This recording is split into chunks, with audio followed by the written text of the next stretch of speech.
Assalamualaikum warahmatullahi wabarakatuh. Shalom, Om Swastiastu, Namo Buddhaya, Salam Kebajikan. Perkenalkan, nama saya Ditya Fajar Rizkiza, SSN MSN, dosen tetap di program studi Desain Komunikasi Visual, Fakultas Seni Rupa dan Desain, Institut Seni Indonesia Surakarta. Video ini dibuat sebagai bagian dari pernyataan diri dosen dalam unjuk kerja Tridharma Perguruan Tinggi, PDD UKTPT, unsur pengajaran dalam rangka sertifikasi dosen tahun 2026. Selanjutnya, saya akan memaparkan pada bidang pengajaran, yaitu mata kuliah yang saya ampu, fotografi desain. Dalam proses pembelajaran mata kuliah ini, saya menerapkan pendekatan delivery, interaction, dan assessment. Delivery, sebagai dosen, saya menyampaikan materi secara langsung di kelas maupun di studio fotografi saat pertemuan tatap muka ataupun melalui media pembelajaran lainnya seperti modul, video pembelajaran yang dapat diakses oleh mahasiswa melalui LMS atau e-learning yang tersedia. Sementara dalam proses interaction, saya mendorong keterlibatan aktif mahasiswa melalui diskusi di kelas, tanya jawab, asistensi berkala, serta kegiatan kolaboratif seperti kerja kelompok. Kemudian, untuk asesmen berupa sistem penilaian formatif, yaitu penilaian yang berlangsung selama proses pembelajaran, dan sumatif, yaitu penilaian di akhir suatu pembelajaran untuk mengukur pencapaian akhir. Mata kuliah fotografi desain merupakan mata kuliah praktik dengan kode 241510402103 berbobot 3 SKS yang diambil oleh mahasiswa semester 3 dengan mata kuliah prasyarat fotografi dasar. Mata kuliah ini membebankan capaian pembelajaran dari program studi, yaitu mahasiswa mampu merancang solusi komunikasi visual secara kreatif dan efektif. Capaian pembelajaran tersebut kemudian dijabarkan ke dalam 4 capaian pembelajaran mata kuliah atau CPMK. CPMK yang pertama yaitu mahasiswa mampu memahami karakter dan fungsi benda sebagai subjek utama fotografi produk, serta merancang konsep pemotretan dalam bentuk sketsa atau mood board sesuai kebutuhan desain dan iklan. CPMK yang kedua, mahasiswa mampu menerapkan teknik dasar fotografi studio, serta prinsip komposisi angle kamera dan stylizing objek foto dalam pemotretan produk untuk keperluan iklan. CPMK yang ketiga yaitu mahasiswa mampu memproduksi dan mengolah fotografi untuk kebutuhan platform digital, e-commerce, dan media sosial, serta menyempurnakannya dalam proses digital yang lebih lanjut. CPMK yang keempat yaitu mahasiswa mampu merancang, memproduksi, dan menyelesaikan karya fotografi still life secara kolaboratif dalam tim, serta mengkomunikasikan hasil akhir proyek sesuai brief klien secara profesional. Materi pembelajaran pada mata kuliah fotografi desain mencakup 7 pokok bahasan utama, yaitu yang pertama, fotografi produk dan still life, yang kedua, periklanan dan komunikasi visual, ketiga, lighting studio, keempat, stylizing objek foto dan prop styling, kelima, angle dan komposisi, keenam, digital retouching dan color grading, dan yang ketujuh, manajemen proyek kreatif.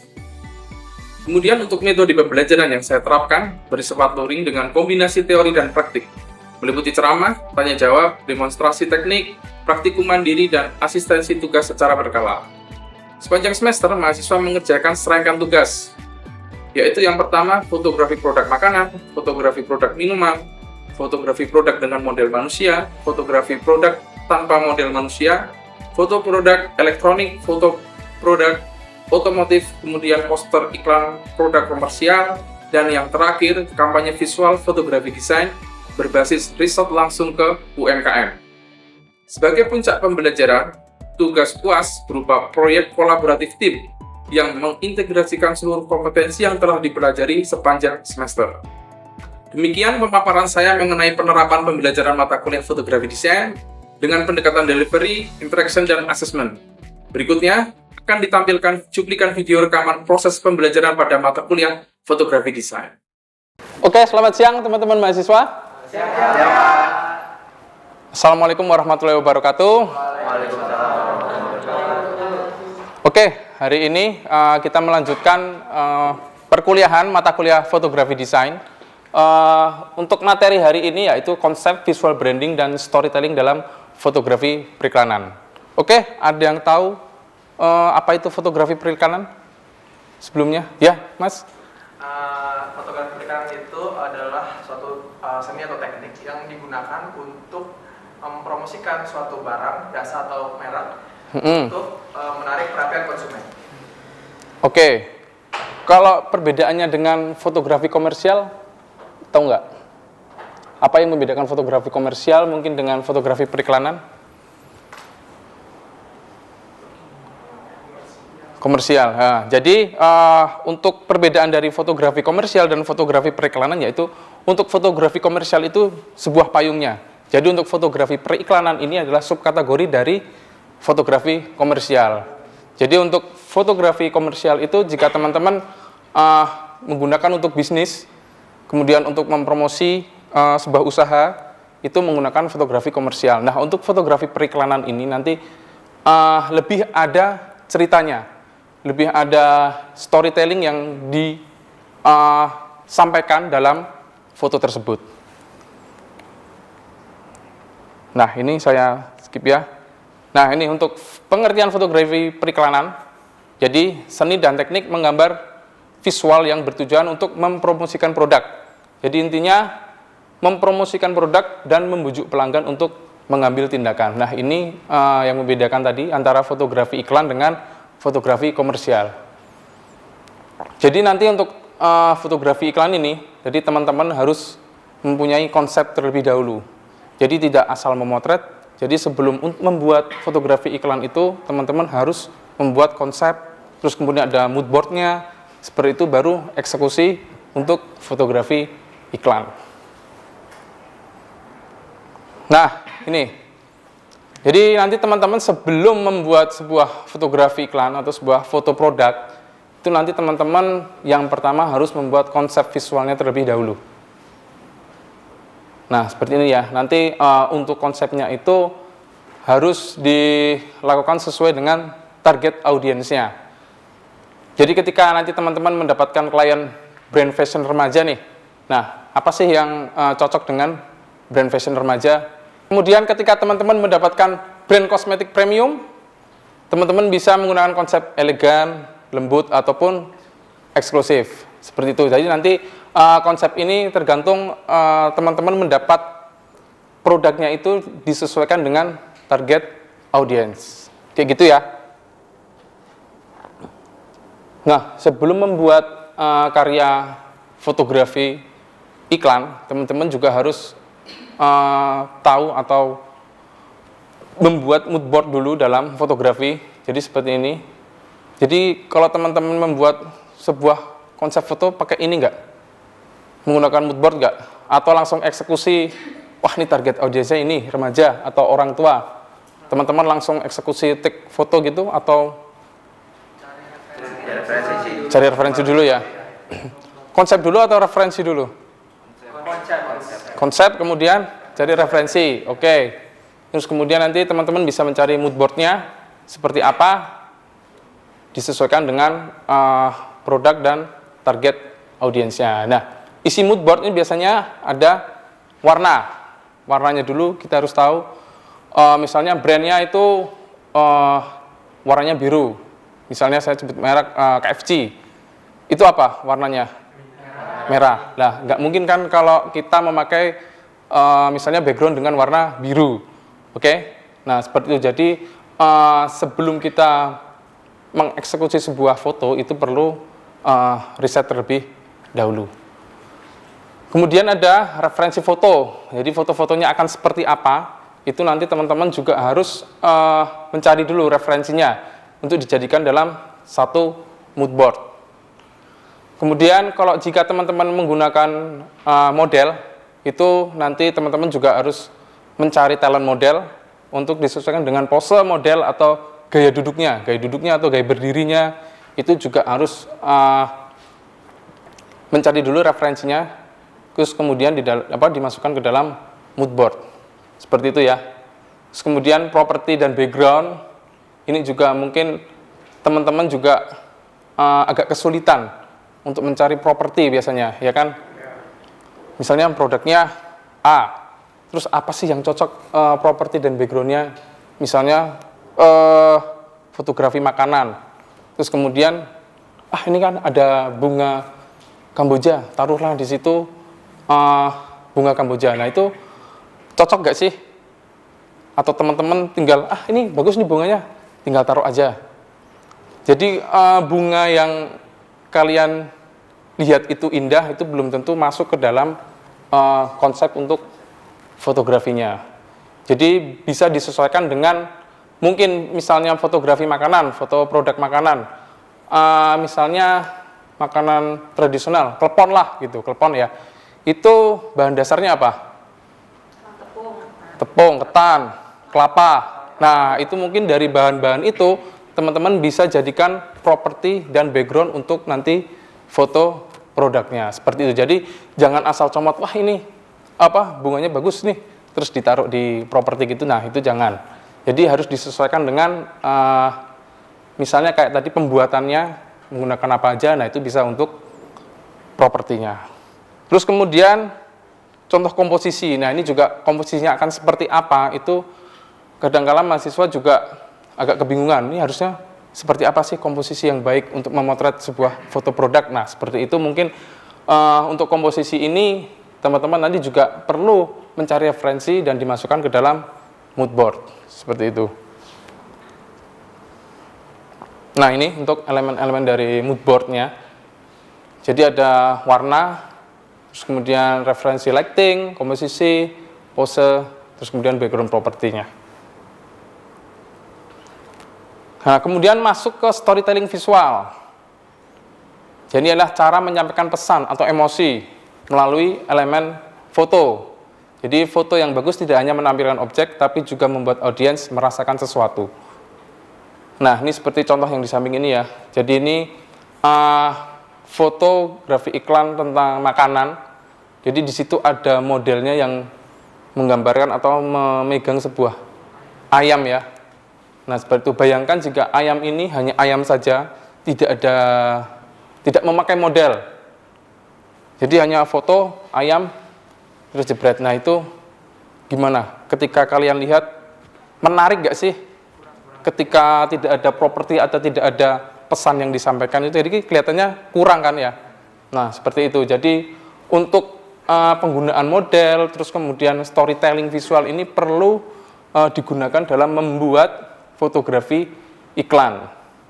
Nah, itu unsur-unsur storytellingnya ada 4, yaitu yang pertama karakternya, produk atau model utamanya, yaitu ada makanan ini atau minuman, kemudian dari latar belakangnya, settingnya, kemudian ada emosi yang ditampilkan, seperti ini seorang model yang membawa makanan itu dengan ekspresi yang siap menyantap makanan. Nah, seperti itu perlu ditonjolkan atau ditampilkan agar audiens itu wah, pengen beli nih, asik nih, wah buat lapar nih. Nah, kayak gitu. Jadi fotografi iklan itu sebuah foto yang bisa menarik audiensnya untuk membeli atau melakukan transaksi untuk membeli produknya, seperti itu. Nah, seperti ini contoh-contoh fotografi iklan. Jadi fotografi iklan itu tidak hanya foto saja. Jadi di sini dalam konteks komunikasi visual, fotografi iklan itu ada teksnya juga. Jadi ada pesan yang disampaikan, ada promosinya, seperti itu. Jadi perlu ada penambahan-penambahan untuk teks, terus kemudian body copy-nya, seperti itu. Nah, ini coba lihat iklan Coca-Cola. Jadi ketika produk ini dipotret sendiri, terus kemudian dengan model, itu berbeda kan? Kita sebagai audiens untuk melihat, ya kan, ketika hanya dipotret produknya saja, terus kemudian ketika di situ ada modelnya yang menggambarkan sesuatu, wah ini lagi asik nih, lagi ketemu sama temen nih. Nah, ya gitu kan, lebih terasa Coca-Cola ini sebagai teman bermain atau teman berkumpul. Ini juga yang Pepsi juga seperti ini ya, ketika lagi santai, ketika makan, dia ada hadir di situ untuk menemani santap makannya. Nah, oke. Teman-teman udah pernah menjadi creative direction? Jadi mendirect keputusan kreatif dalam pemotretan seperti itu? Ada yang pernah menjadi creative direction? Jadi teman-teman itu mengonsep, terus kemudian mendirect model, seperti itu. Ada yang sudah pernah? Atau teman-teman hanya sebagai eksekutor saja? Eksekutor. Jadi untuk creative direction belum ini ya? Belum pernah ya? Oke. Jadi creative direction ini adalah pengawasan dalam pengambilan keputusan kreatif dalam pemotretan. Jadi untuk creative direction ini biasanya di perusahaan itu apa, head of creative gitu biasanya ya, itu bertanggung jawab memastikan setiap elemen dari konsep, lighting, terus model beserta tone-nya harus selaras dengan brand yang akan dieksekusi. Jadi ketika tadi misalnya, wah ini kita dapat brand dari KFC nih, nggak mungkin kan kalau misalnya kita pakai tone warna biru, tone warna hijau seperti itu kan ya. Nah, jadi si creative director ini harus bertanggung jawab untuk menentukan ide utama dan narasi visualnya yang akan dieksekusi. Kemudian juga mengarahkan pose, ekspresi, warna dan pencahayaan juga, menjaga konsistensi antara hasil foto dan identitas sebuah brandnya. Seperti itu. Nah, ini untuk teknik fotografi produk. Jadi nanti sebelum kita membuat sebuah fotografi iklan, kita harus memotret fotografi produknya dulu. Produknya kita foto terlebih dahulu. Nah, biasanya yang perlu kita perhatikan itu lightingnya. Jadi teman-teman nanti bisa menggunakan softbox untuk cahaya yang lembut. Jadi ada ini ya, ada perantaranya antara lampu dengan produknya agar cahaya itu yang jatuh ke produknya tidak terlalu keras. Jadi menggunakan softbox. Kemudian ada angle. Jadi teman-teman bisa pilih sudut pandang yang menonjolkan bentuknya dari sebuah produk itu. Terus kemudian ada backgroundnya, warna netral atau sesuai brand tone. Terus kemudian komposisi. Nah ini teman-teman ketika masih kebingungan antara komposisinya itu seperti apa, biasanya digunakan rule of thirds. Jadi teman-teman bisa menggunakan komposisi tersebut untuk memotret sebuah produk atau simetris saja agar seimbang. Seperti itu. Nah ini untuk lighting ya. Jadi teman-teman juga harus paham dulu untuk dalam pengambilan fotografi produk ini yang terpenting adalah lighting. Ada yang tahu 3-point lighting? Ada yang pernah menggunakan cara ini untuk memotret sebuah produk? Sudah? Atau cukup satu lampu? Key light-nya. Nah, ini yang terpenting ya. Jadi ketika kita motret model atau motret sebuah produk, kita butuh 3 lighting. Ini yang pertama ada key light, jadi lampu utama itu yang biasanya langsung 100% ya. Jadi jaraknya itu 45 derajat di sebelah kanan modelnya nih, produknya sini. Jadi 45 derajat lampunya taruh situ. Terus yang fill light juga taruh yang di 45 derajat tapi intensitasnya hanya 50%. Seperti itu. Jadi tidak terlalu terang dengan yang kanan, yang kirinya agak rendah intensitasnya. Kemudian backlight-nya ini untuk membantu memisahkan subjek dari latar belakang. Jadi ketika modelnya rambutnya hitam, memakai background warna hitam, itu kita bisa menggunakan backlight untuk memisahkan subjek dengan background-nya. Seperti itu ya. Nah, ini bisa kalian cek di sini. Tuh, ketika kita menggunakan 3-point lighting, kita akan menghasilkan foto yang hampir sempurna, istilahnya seperti itu. Nah, jatuhnya bayangan juga merata ya, antara kanan kiri dan belakangnya. Seperti itu.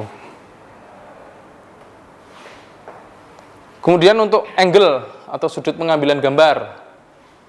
Nah, ini bagaimana teman-teman bisa mengambil gambar, menempatkan kamera di depan produk untuk mengambil foto. Biasanya teman-teman menggunakan untuk motret produk itu memakai angle apa sih? Dari lurus atau low angle, high angle, eye level. Jadi sejajar dengan mata ya. kebanyakan seperti itu ya. Nah, itu perlu teman-teman lakukan explore lagi ketika nanti produknya itu misalnya seperti pizza. Nah, pizza ini gimana cara motretnya? Dari atas, flat lay ya. Nah, seperti itu. Jadi ketika kita mendapatkan produk pizza, terus kita potret secara E-level, itu nanti kan tidak kelihatan menarik ya. Jadi taburannya misalnya di atasnya itu tidak akan terlihat ketika kita memotret menggunakan E-level. Jadi untuk misalnya contohnya pizza, terus kemudian donat, nah gitu teman-teman bisa mengambil angle dari sudut atas atau flat lay. Jadi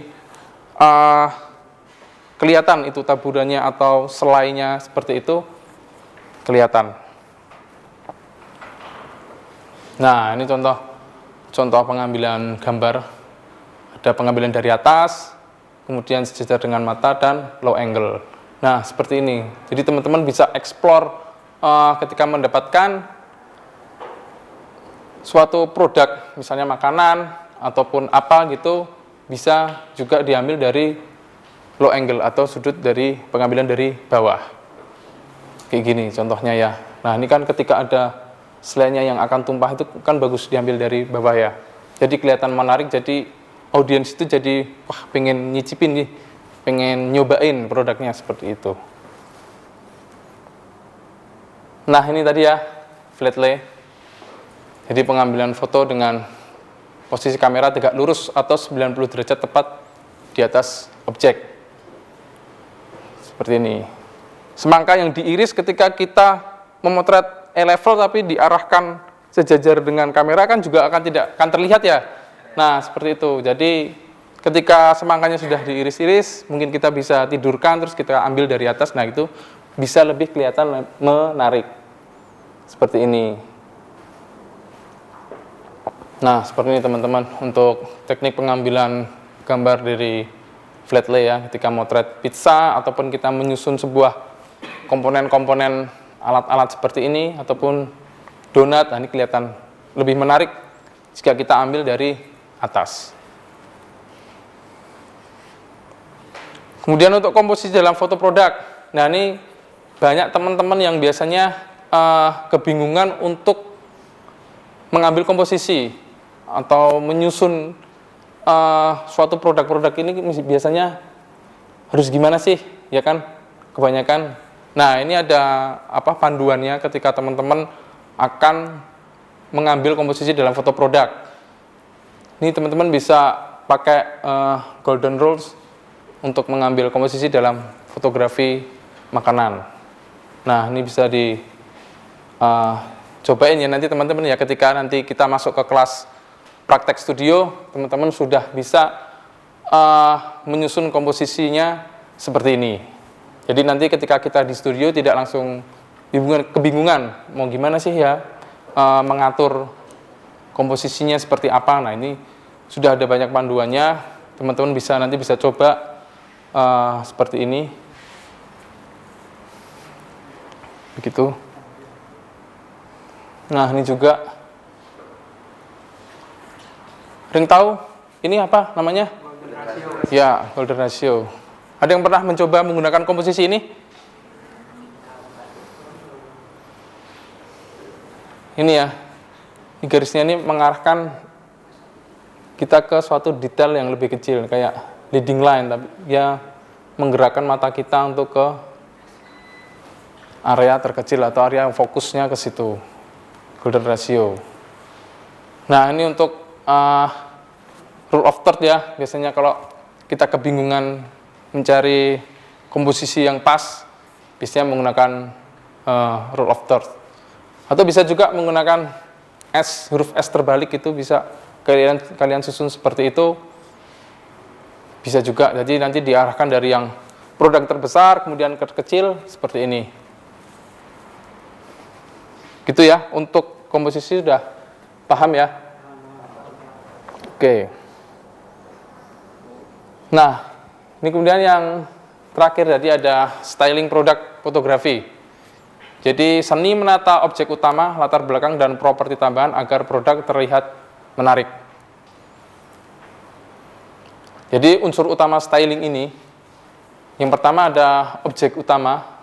Jadi pastikan produk bersih, rapi. Jadi jangan kotor. Misalnya banyak noda-noda yang ada di botol kaca. Misalnya teman-teman pakai produk botol kaca, skincare gitu, misalnya ada noda, teman-teman harus bersihkan terlebih dahulu. Jadi jangan kelihatan kotor.